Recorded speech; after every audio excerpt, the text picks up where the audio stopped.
ॐ सदाशिवसमारम्भा शङ्कराचार्यमध्यमा अस्मदाचार्यपर्यन्ता वन्दे गुरुपरम्परा। ॐ तो पिछले क्लास में हम लोग जड़ भरत की कथा देख रहे थे। भरत जी की कथा। वो राजा थे और बहुत सुंदर राज्य किया, सबको सुंदर उपदेश दिया, जीकर दिखाया।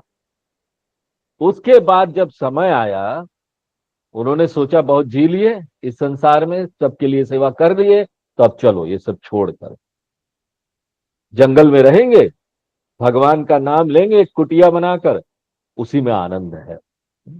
बहुत हो गया ये जीवन, क्योंकि ये भी तो एक जीवन है ना, इस पर भी ध्यान देना होगा।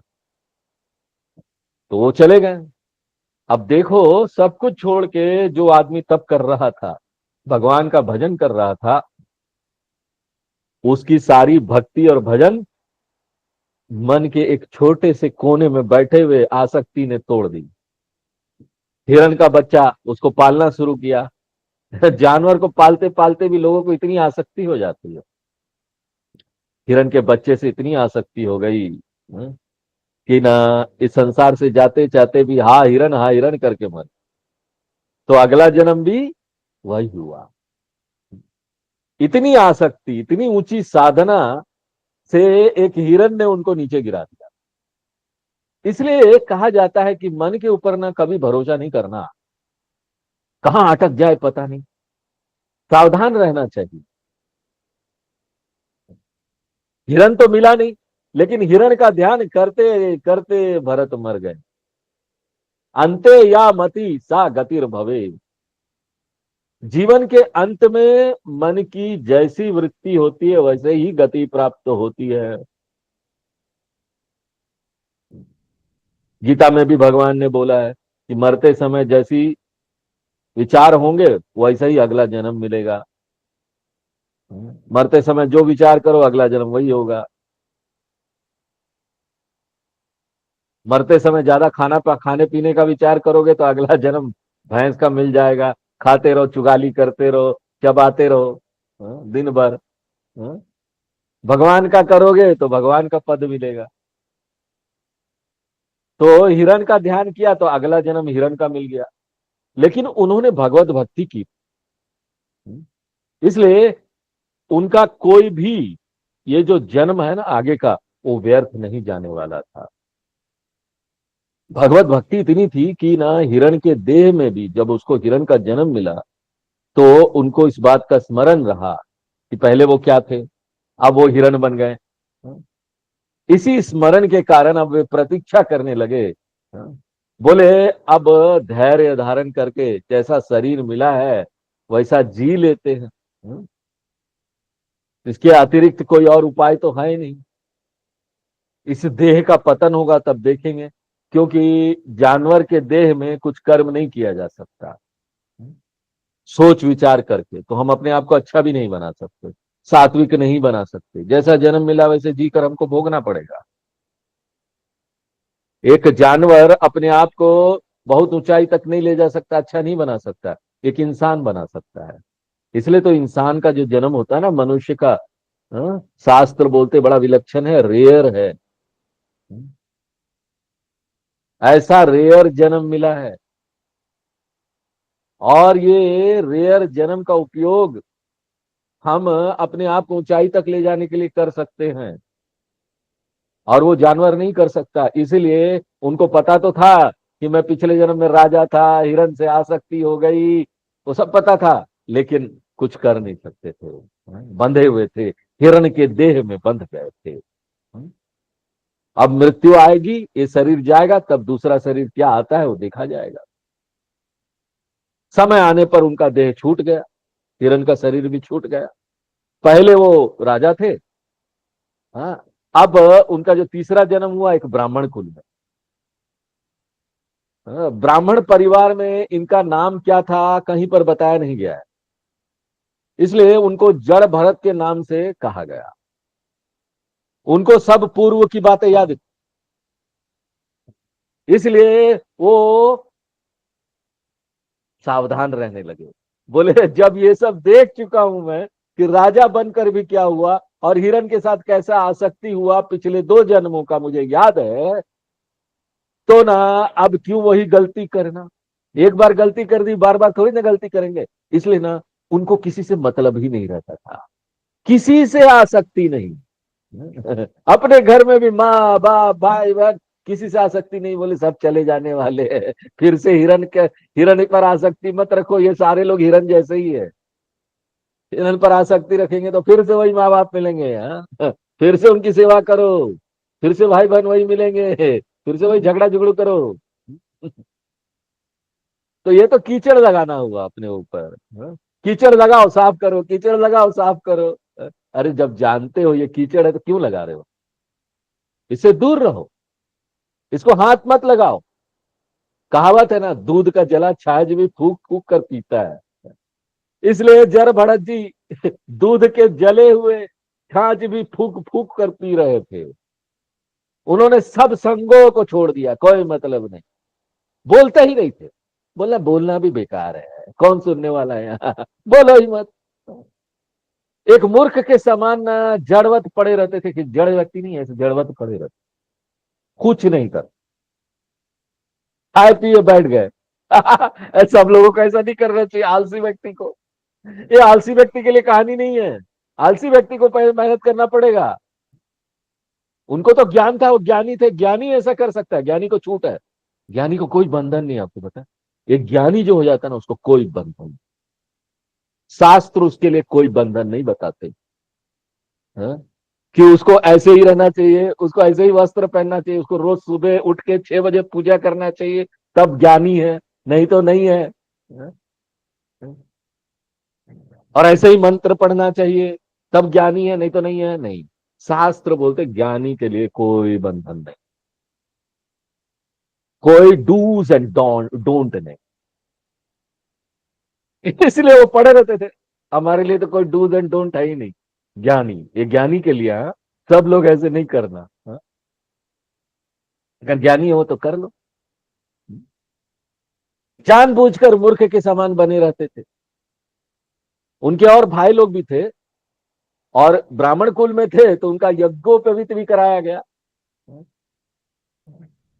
अब 50 बार उनको गायत्री मंत्र दिया गया, याद कर लो, सिखाया गया। पर वो सब याद कर सकते थे, जानबूझकर उल्टा सीधा बोलते थे, बोलते ही नहीं थे ठीक से, जैसे उन्होंने कुछ सीखा ही ना हो। अब पिताजी ने सोचा बड़ा मूर्ख व्यक्ति ये लड़का है, इसको तो गायत्री मंत्र सिखाते सिखाते हमारी तो हालत खराब हो गई है, छोड़ो जाने दो। और एक दिन पिताजी इस संसार से चले गए। अब भाइयों ने सोचा कि ये तो कुछ पढ़ता लिखता तो है नहीं, इसको खेत के काम में लगाते हैं। अब खेत के काम में लगाया। अब खेत के काम में भी ना वो उल्टा सीधा काम करने लगा, जिससे ना सबको उनसे नफरत हो जाए। क्योंकि वो जानते थे जहां कोई प्यार करने लगेगा ना, जुड़ने लगेगा, आसक्ति हो जाएगी। जहां जमीन प्लेन करने के लिए बोला जाता था, जाओ खेत है जमीन प्लेन करो, वो वहां गड्ढा कर देते थे जानबूझकर। कुछ दिन तक तो सब लोग सहन करते रहे, फिर उनको भगा दिया, भाग यहां से, तुम काम के हो नहीं। आजकल व्यक्ति को काम का होना बहुत जरूरी है। अगर आप काम के नहीं होंगे ना तो घर वाले भी भगा देंगे। है ना, घर वाले ने भगा दिया। इसलिए संसार में यूजफुल बने रहो, अपने आप को उपयोगी बनाए रखो। इसलिए शास्त्र बोलते हैं सेवा दो सेवा दो। सेवा नहीं दोगे ना कोई रखेगा नहीं, घर में भी नहीं रखेगा, फालतू का बैठा रहता है, भागो। उनको भगा दिया कि कुछ करते ही नहीं, जो करता है वो भी गलत करता है। अब उन्होंने मन ही मन सोचा, चलो अच्छा हुआ छुट्टी हो गई। हाँ? छुट्टी मिल गई इनसे। ऐसे तो ये लोग छोड़ने वाले नहीं थे। अगर मैं अच्छा काम करता तो इसे अच्छा काम जो करता है ना उसको कोई नहीं छोड़ता है, आसक्ति हो जाती है। नहीं, तुम मत जाओ, तुम्हारे बिना मेरा जीवन क्या हो जाएगा। हाँ? तुम्हारे बिना मेरा जीवन सब खराब हो जाएगा, मैं कैसे चलूंगा, मुझे कौन खाना देगा, मुझे कौन पीना देगा। फिर आप कुछ कर ही नहीं पाओगे, आपको लगेगा ये क्या कर दिया मैंने। अब ऐसी आसक्ति होगी, मैं कहीं जा नहीं सकता, भगवान का नाम नहीं ले सकता, थोड़ा अपने लिए समय नहीं मिलता। तो इस प्रकार से ये आसक्ति होती है, बड़ा खतरनाक चीज है ये। संबंधों के बीच रहते रहते हमको ये सब चीज का ध्यान देना चाहिए कि आसक्ति ना हो। प्रेम करो सबसे, सबको प्रेम दो, लेकिन आसक्ति नहीं। अब जड़ भरत जैसा कोई हो जाए ज्ञानी, तो वो ऐसा भी कर सकता है कि ऐसा सबको लात मारो कि सब भगा दे आपको, बस फालतू आदमी भागो यहाँ से, आना नहीं, कभी इधर दिखना भी नहीं, अब आप खुश हो जाएंगे। हाँ हाँ, खुशी हो गई, सब लोग छोड़ गए। लेकिन यहाँ तो लोग, सब लोग छोड़ गए सोच के दुखी हो जाते हैं, एक व्यक्ति छोड़ जाता है उसको तो दुखी हो जाता है, ये हमको क्यों छोड़ दिया, अब हमारा क्या होगा। तो ऐसी बात तो ज्ञानी थे, तो उसके अंदर ऐसी बात तो थी नहीं, वो तो चाहते थे छोड़े जाए सब, हम अकेले हो जाए, कोई ना हो हमारे अगल बगल। एक बार क्या हुआ, डाकू लोग आए, और डाकू लोगों को चाहिए था देवी को बलि चढ़ाना। हमारे डाकू लोग भी सनातन धर्म के ना भगवान को पूजते हैं। वो लोग भी भगवान को पूजे बिना रह नहीं सकते। हाँ, उनका भी काम सेकुलर नहीं है, तो बाकी क्या काम सेकुलर होगा आप सोच सकते हैं। यहाँ कोई चीज सेकुलर नहीं है, धर्मनिरपेक्ष की बात आप नहीं कर सकते। डाकू लोग भी, देवी उनका मंदिर होता है, देवी का मंदिर। पुराने पिक्चरों में डाक डकैतों की पिक्चरें आती थी, तो उसमें होता था देवी का मंदिर, उसमें पहले जाएंगे वो लोग, पूजा करेंगे, कोई भी डकैती करने जाएंगे, और उनको उससे शक्ति मिलती थी। अच्छा, तो वो चाह रहे थे कोई देवी को बलि चढ़ाने के लिए कोई बकरा मिल जाए, बकरा यानी कोई इंसान मिल जाए। हाँ? अब वो लोग ऐसे थे ही, करे क्या। कोई भी व्यक्ति को चांस मिलना चाहिए संसार में अच्छा बनने के लिए, आप किसी को रोक नहीं सकते अच्छा बनने के लिए। अगर कोई व्यक्ति अच्छा बनना चाहता है, भगवान का सहारा लेना चाहता है, तो लेने दो, हमारे शास्त्र ये बोलते हैं। अगर वो हत्यारा है तब भी, अगर वो डकैत है तब भी, उसको ये हक है कि वो भगवान के मंदिर में जाए, क्योंकि भगवान ऐसी चीज है कि उसके मंदिर में जाते जाते आज नहीं तो कल वो ठीक हो जाएगा, यही तरीका है उसको ठीक करने का। इसलिए डकैत लोग भी जाते रहे मंदिर में, जाओ ना, आज नहीं तो कल देखोगे ना कि जो माँ काली है वो सबका भला करती है, तो तुम भी करो। हाँ?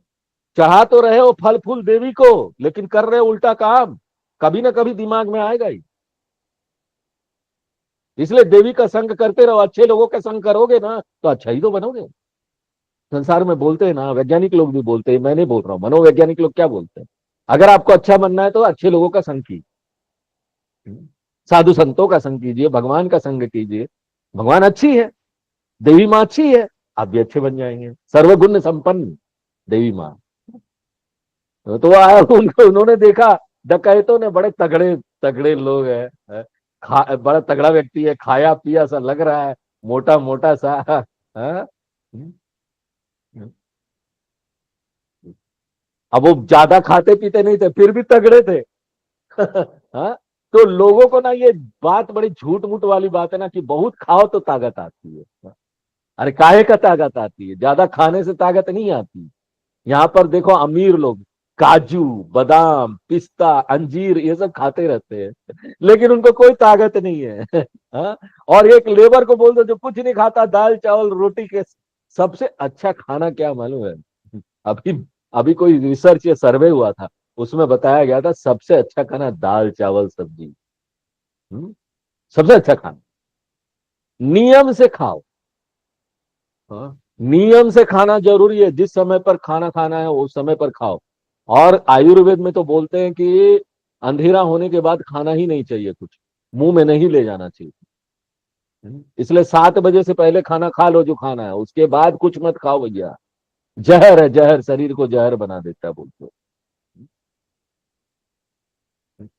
और जब भी खाओ ना, 1/4 पेट खाली रहना चाहिए, ऐसा खाओ ताकि अंदर हवा घूमे पूरा, जगह हो पचाने के लिए, थोड़ा ना शक्ति बची हो, नहीं तो पूरी शक्ति अगर खाने में ही चला गया, हाँ, तो पचाने वाली शक्ति काम नहीं करेगी। इसलिए 1/4 पेट खाली होना चाहिए। तो बहुत अच्छा खाना खाने से व्यक्ति को ताकत नहीं आती है। अमीर लोग यही सब खा खा के ना उसके बाद टैबलेट खाते हैं। ज्यादातर डॉक्टरों के पास वही लोग जाते हैं। अपने पैसे भी बहुत है, पैसा सब वही खर्च होता है, तरह तरह की दवाइयां, हजम नहीं होता। मोटापा और शक्ति का कोई लेना देना नहीं। मोटा व्यक्ति बड़ा बड़ा कमजोर हो सकता है, अंदर से भीतर से ज्यादा काम नहीं कर पाएगा। हाँ। और पतला व्यक्ति देखो कितना ताकत, दौड़ के एकदम पतला रहना चाहिए हमेशा, दौड़ दौड़ के काम कर सकता है। अब पतला व्यक्ति को देखेंगे मोटा व्यक्ति से डबल खाता भी है। अब देखिए तो पतला पेट भी नहीं है, कहाँ जा रहा है खाना, और डबल चावल वो लेके खाएगा, आपके बगल में ही होगा। हाँ? तो भरत जी अपने आप में मस्त थे, उनको क्या लेना देना। और डाकुओं ने जब उनको देखा तो पकड़ के ले गए, चलो बलि चढ़ाया जाए इसका। हाँ? अब वो खुश हो गए। ऐसा भी व्यक्ति खुश होता है, कोई बलि चढ़ाने ले गया तो खुश हो गए। वो खुश हो गए, चलो छुट्टी हुई इस देह से। हाँ?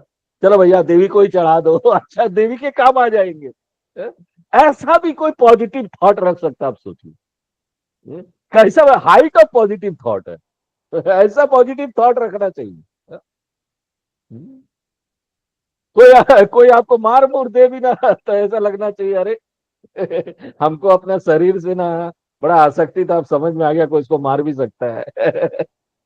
ऐसी पॉजिटिव थॉट रखकर जीना चाहिए संसार।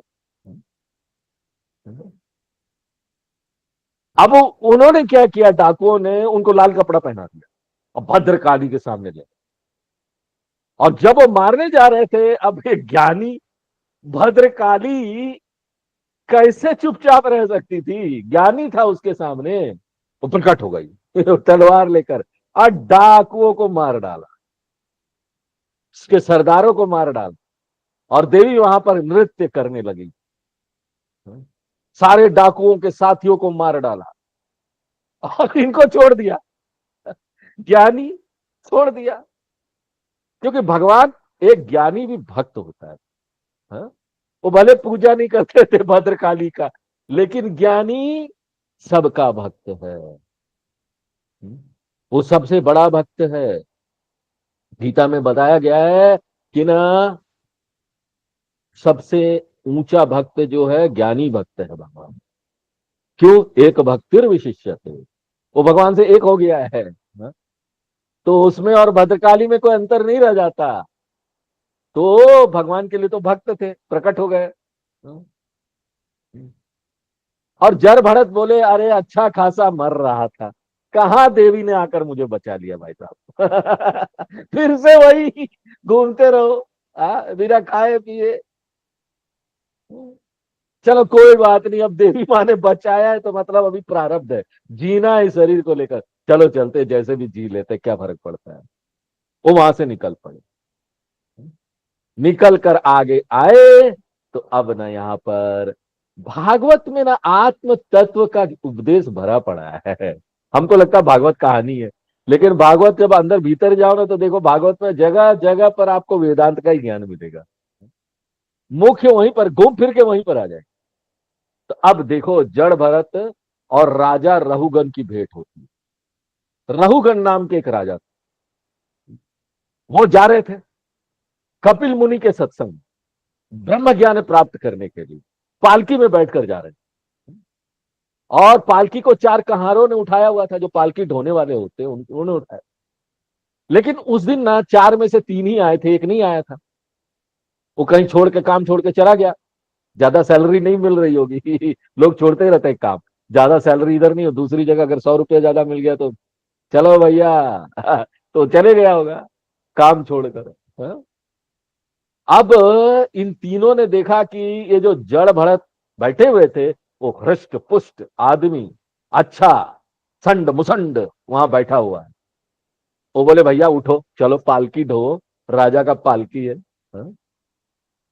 तो जड़ भरत जी उठकर पालकी ढोने में लग गया। चलो ठीक है, पालकी ढोते, पालकी ढोने लगे। और पालकी ढोना एक कला है। सबको ये ऐसा लगता है कि ऐसे उठाना है सिर्फ, नहीं नहीं, एक कला है। पीढ़ी दर पीढ़ी ये पीढ़ियों से एक दूसरों को मिलती है, बच्चों को बच्चे से। पालकी ढोने वाले एक कास्ट हो जाते थे। और उनको ये काम मिलता था। वो अपने बच्चों को सिखाते थे, अपने उनके बच्चे उनको बच्चों को सिखाते थे। तो ये कला है।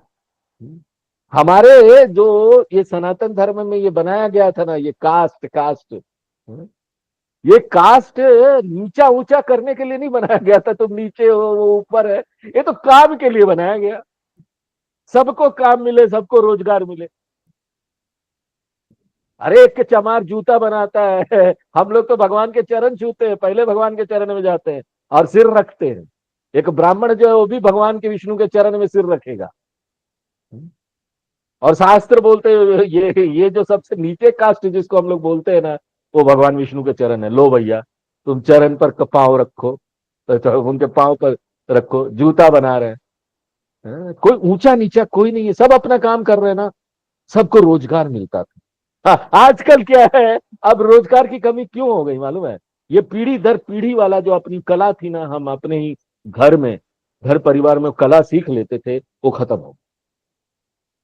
अब सब लोग एक नौकरी के पीछे भाग रहे हैं। बैंक की नौकरी, 10 नौकरियां निकलती है, 4 लाख लोग आवेदन करते हैं। एक कांस्टेबल की नौकरी निकलती है, यूपी पुलिस कांस्टेबल, 100 कांस्टेबल, और 100 कांस्टेबल के लिए कितने लाखों लोग पीछे पड़ गए। छोड़ दिया अपनी कला, अब ढूंढो नौकरी। और फिर बोले कि सरकार को दोष लगाएंगे, रोजगार नहीं है। और सरकार को भी समझ में नहीं आता कि हमको ना इन कलाओं को विकसित करना चाहिए, कला कौशल इनको विकसित करना चाहिए। अब फिर से इसको करना तो बड़ा मुश्किल है, क्योंकि कई पीढ़ियों से ये बर्बाद हो गई है। अब कैसे होगा ये कोई नहीं जानता। हाँ? लेकिन कोशिश तो करनी चाहिए, यही अच्छी है। अब पालकी ढोने का अभ्यास उनको कहा था, जड़ भरत ज्ञानी, उनको कहा ये कला पता था। है? एक ज्ञानी हो जाने का ये मतलब नहीं, सब लोग सोचते ना इनको सब पता होगा, मन भी पढ़ लेते होंगे, क्यों साधु संत है, ज्ञानी है? कुछ भी कर लेंगे। तो बात यहां पर ये बोलने का है कि ये कुछ भी कर लेना, ये सीखना, ये अभ्यास का काम है। अगर एक ज्ञानी ने कभी अभ्यास नहीं किया होगा गाने का, तो गा भी नहीं पाएगा। खाना बनाने का तो खाना भी नहीं बना पाएगा। लेकिन है वो ज्ञानी, उसको पता है इस संसार का रहस्य। अब वो चला ना, पालकी चला ही ना पाए, हिलते आगे पीछे हो रहे थे। राजा गुस्सा हो रहा था, क्या पालकी इतनी हिल रही है? तुम लोगों को चलाने नहीं आता, इतने दिनों से पालकी चला रहे हो। तो दूसरे लोग बोलते हैं जो, अरे राजा जी, ये जो नया पालकी ढोने वाला आया ना, वही ये सब काम कर रहा है। अब राजा ने डांटा, ये क्या ये सब तुम कर रहे हो, किस तरह, कौन हो तुम, सुनते नहीं, चलना नहीं आता, किस प्रकार से पालकी चला रहे हो? अब राजा ने सोचा, अगर मैं इसको दंड नहीं दूंगा तो इन लोगों को लगेगा कि जैसा चाहे वैसा काम कर लो। हाँ? दूसरे नौकरों को लगेगा ना, एक नौकर गलती करता है आप उसको छोड़ दो, तो दूसरे नौकर ना गलती करने लगेंगे, तो इसको दंड देना चाहिए, वो उसको डांटने लगे। अब पर्दा खोलकर बाहर देखते हैं कि नया आदमी कौन है। अब उन्होंने देखा, अरे अच्छा हट्टा कट्टा आदमी है। हट्टा कट्टा आदमी कहने लगे, हाँ? अरे हट्टे कट्टे इंसान, हाँ? क्या कर रहे हो तुम, किस प्रकार के शरीर से तुम इस प्रकार का ये काम कर रहे हो? तो उसको डांट लगाते हैं। तब यहां पर ना जड़ भरत जी उपदेश देते हैं उनको कि किस शरीर को तुम डांट लगा रहे हो, किस शरीर को तुम बोल रहे हो कि ऐसे चलो वैसे चलो। हाँ? हम लोग यहाँ पर कुछ श्लोक पढ़ेंगे, सुंदर श्लोक है आत्मज्ञान के, कि एक ज्ञानी किस प्रकार से पालकी छोड़कर एक राजा को उपदेश देता है। हाँ?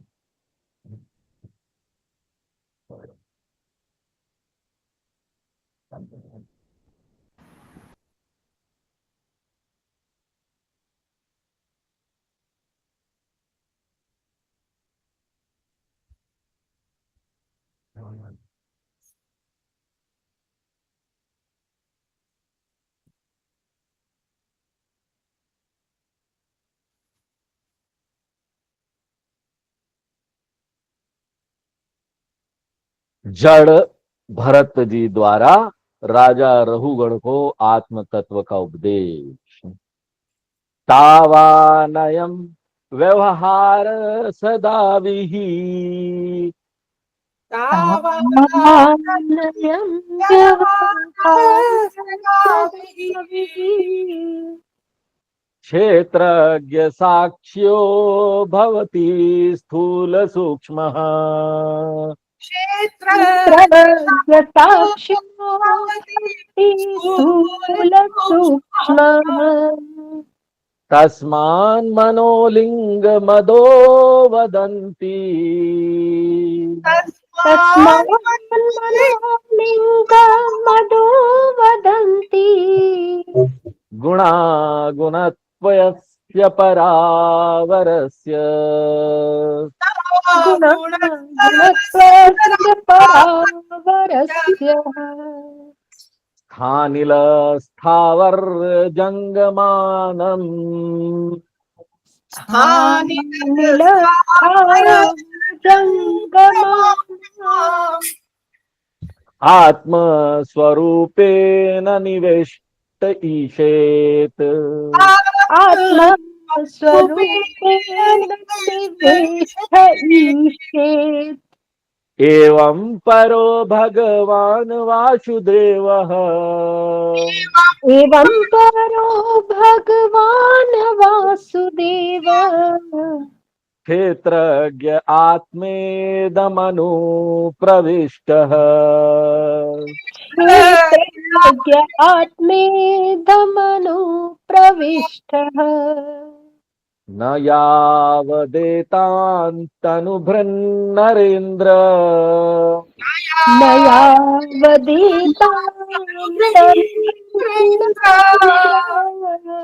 विधूय मायां वयुनोदनेन। विधूयमानं वायुनोदयेन विमुक्त संगो जित सट सपत्नौ। विमुक्तसङ्गोजितशत सपत्नो वेदात्मत्वं भ्रमतीह तावत्। वेदातमत्तत्त्वं भ्रमतीह तावत्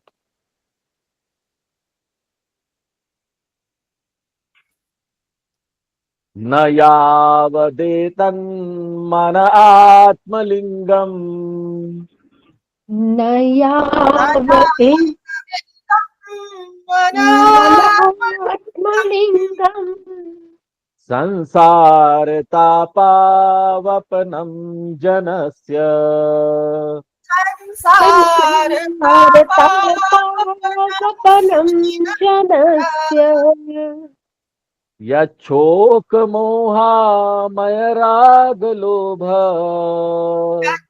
यच्छोकमोहमयरागलोभ वैरानुबन्धं ममतां विद्धते। वैरानुबन्धं ममतां विधत्ते भ्रातृव्यमेनं तददभ्रवीर्यम्। भ्रातृव्यमेनं तददभ्रवीर्यम् उपेक्षयाधेधितं प्रमत्तः। उपेक्षयाध्यतमप्रमत्तः गुरोर्हरेश्चरणोपासनास्त्रो।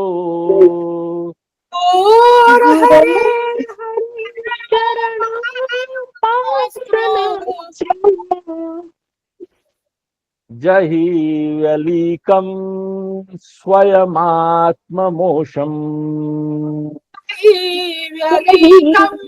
स्वयमात्ममोषम्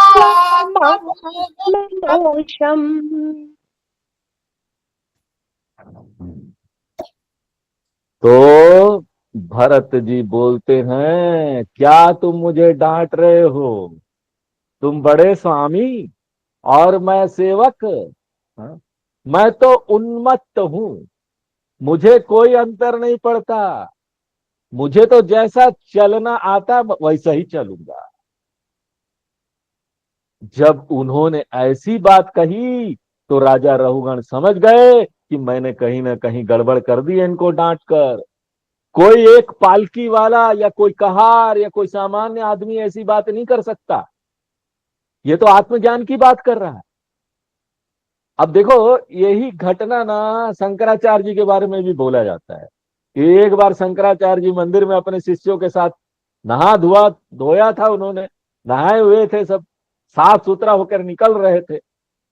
तो सामने से एक वो गंदगी साफ करने वाला वो व्यक्ति होता है, वो आ गया सामने से।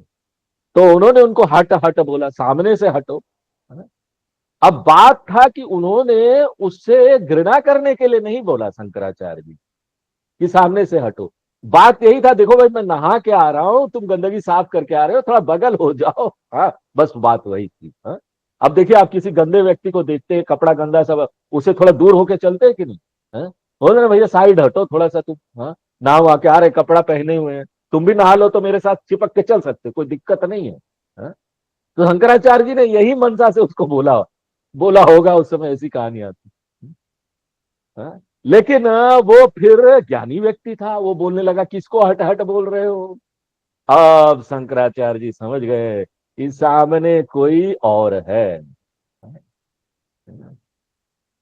और उन्होंने उनको गुरु भी मान लिया, तुम तो आत्मज्ञानी हो, गुरु हो, जिस तरह की बातें कर रहे हो। इसी प्रकार से देखो, यही घटना यहां भी हो रही है। पालकी वाला था, राजा समझ गया कि ये तो कोई आत्मज्ञानी व्यक्ति है। राजा ने कहा रोको रोको, पालकी रोको, मैंने कोई गड़बड़ कर दी है। वो पालकी से कूद पड़े नीचे और जड़ भरत जी को प्रणाम कर कर कहने लगे, हाँ, हे ब्राह्मण देवता, आप कौन हैं? आपका तो तेज छिपा हुआ है, मुझसे बड़ा अपराध हो गया। आप मुझे बताइए कि जिस कपिल मुनि के पास मैं सत्संग करने जा रहा हूं, कहीं छुपे हुए रूप में वही तो मेरे पास नहीं आ गए आपके रूप में, मेरे ऊपर दया करने तो नहीं आ गए? आप कौन है? आपकी बात पहली सी दिखाई देती है, मैं समझ नहीं पा रहा हूं। आपने जो कहा कि आपको ना कोई परिश्रम होता है, ना ही आपके लिए कोई मोटापा आदि है, ये सुनने में बड़ा विचित्र लगता है।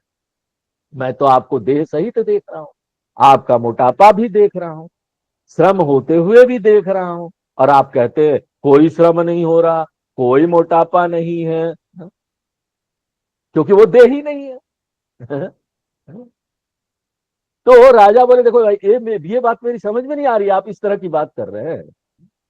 आप कहते हैं कोई राजा है ना कोई सेवक है, ऐसा क्यों? मैं तो राजा हूं, इस समय तो यही सच है, मैं राजा हूं और ये मेरे सेवक है। तब आप कैसे कह सकते हैं कि राजा सेवक का कोई संबंध ही नहीं है? ऐसा कहे ना, तब तो जो व्यवहार दिखाई दे रहा है यहां पर वो सब खत्म हो जाएगा। आपकी बात तो मेरी समझ में नहीं आ रही। हे ब्राह्मण देवता,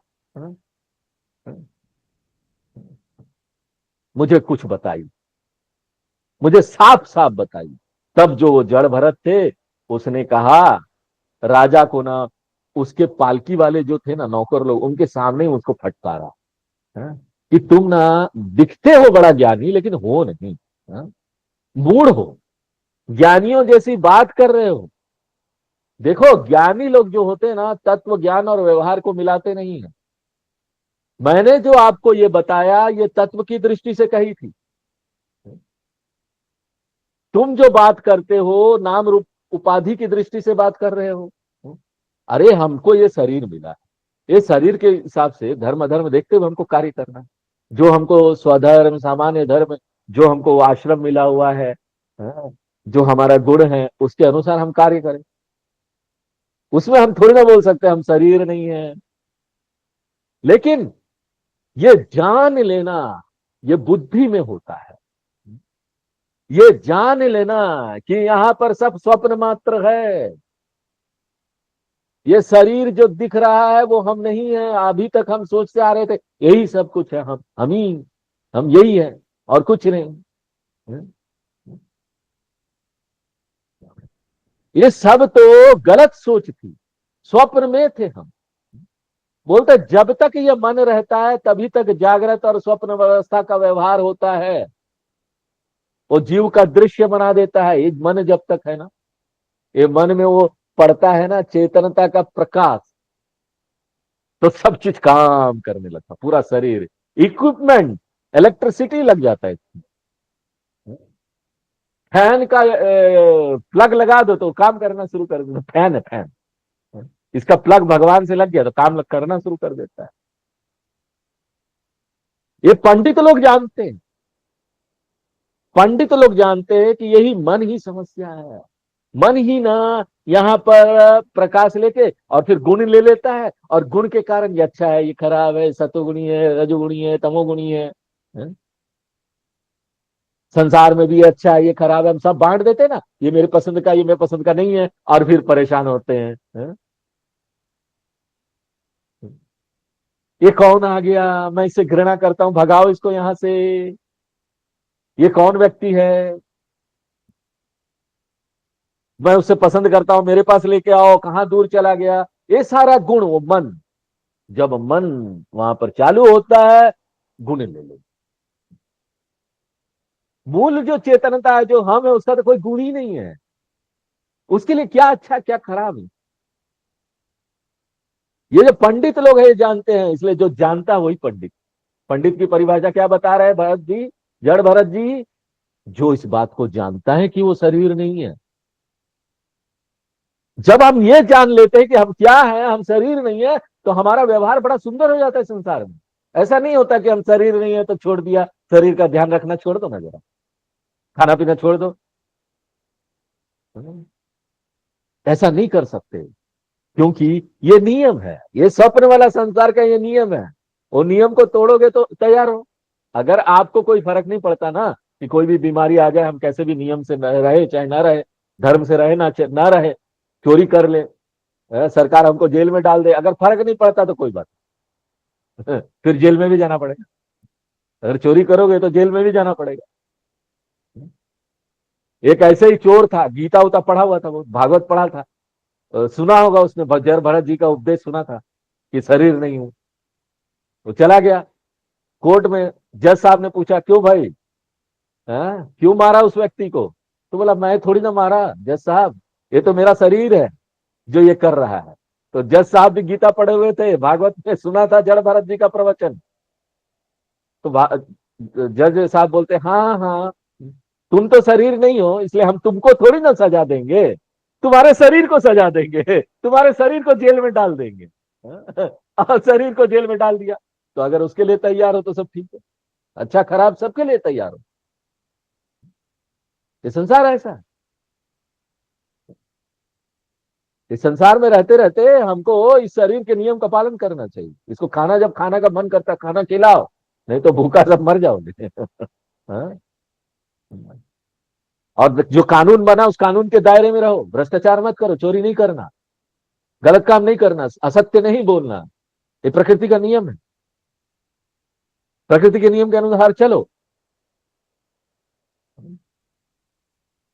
तो जो एक ज्ञानी हो जाता है, ऐसा नहीं होता कि ना वो शरीर नहीं है तो कुछ भी कर लेगा, किसी को चोरी कर लेगा, कब मार देगा किसी को, नहीं, वो ये कर ही नहीं सकता। एक ज्ञानी जो होता है वो ये काम कर ही नहीं सकता, इसलिए शास्त्र उसको छूट दे देते हैं कि ये तो शास्त्रीय हो गया, दृढ़ हो गया, इसलिए इसको बोलो चाहे ना बोलो तो करेगा ही अच्छा, बोलने की जरूरत नहीं, तुम अच्छा करो अच्छा करो अच्छा करो। वो तो ये देखता है ना कि यहां चारों तरफ तो भगवान ही है, सब चीज में, स्थावर जंगम प्राणियों में प्राण रूप से प्रविष्ट होकर उनको प्रेरित करती है। परमेश्वर भगवान वासुदेव सर्व साक्षी आत्म स्वरूप में इस पूरे जगत प्रपंच में ओतप्रोत हो, सूत्रे मणिगणा वह,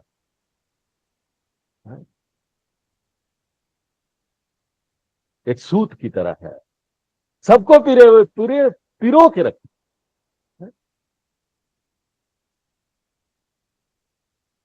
इसलिए वो जानता है कि यहाँ सब कुछ में तो भगवान है, मेरे अंदर भी है, ये जड़ वस्तुओं में भी है, सब जगह भगवान, सब जगह ईश्वर को देखता है। तो उसके लिए तो हर चीज पूजा है। एक ज्ञानी के लिए हर चीज पूजा। इसलिए देखिएगा, एक ज्ञानी का हर चीज बड़े तरीके से रखता है, हर चीज को तरीके से रखेगा। क्यों? उसके लिए तो भगवान है, वो उसके अंदर भी भगवान है। हमारे स्वामी चिन्मयानंद जी के लिए बोला जाता था कि उनका रुमाल भी ना एक स्टाइल से फोल्ड होता था, और अगर उस स्टाइल को कोई गड़बड़ किया तो उसको वो ठीक कर, एकदम स्टाइल। तो इस प्रकार से ना एक ज्ञानी जो ऐसा जीता है, आत्मस्वरूप में रहकर जीता है, इसलिए वो कार्य और व्यवहार में भी अच्छा होगा, दक्ष होगा, अच्छा काम करेगा, गलत नहीं करेगा। इसलिए राजन, इस बात को तुम कैसे समझोगे? अब कैसे समझोगे कि यहां सब ईश्वर है? कैसे तुम आत्मज्ञान प्राप्त करोगे? तो भाई बोला तो जा रहा है, आत्मज्ञान है ना, ज्ञान। किसी भी ज्ञान को कैसे प्राप्त करते? पढ़कर प्राप्त करते। पढ़ो अच्छे प्रकार से। आजकल तो लोगों ने पढ़ना छोड़ दिया ना, यही समस्या है। पढ़ना है, फिर से वापस स्टूडेंट लाइफ में आ जाना चाहिए। इस आत्मज्ञान को प्राप्त करके ही हम ना ये स्थिति को प्राप्त कर सकते हैं, ये जान सकते हैं कि हम ये शरीर नहीं है। और जब तक नहीं होगा, मन हाहाकार करते रहेगा, परेशान करते रहेगा।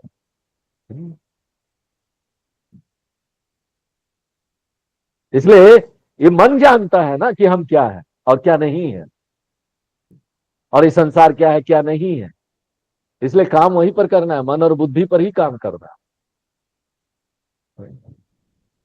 अमृत बिंदु उपनिषद बोलते हैं, मन एव मनुष्यानाम बंधन मोक्ष कारण यो हो।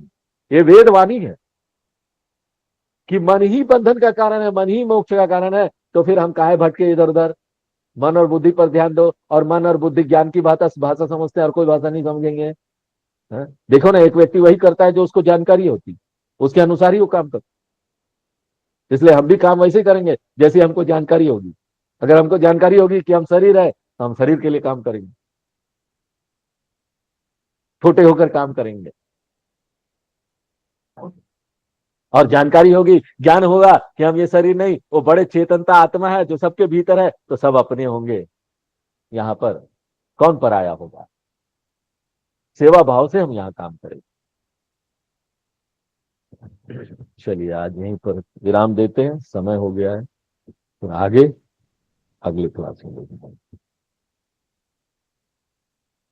ओम पूर्णमदः पूर्णमिदं पूर्णात् पूर्णमुदच्यते पूर्णस्य पूर्णमादाय पूर्णमेवावशिष्यते। ओम शांति शांति शांति।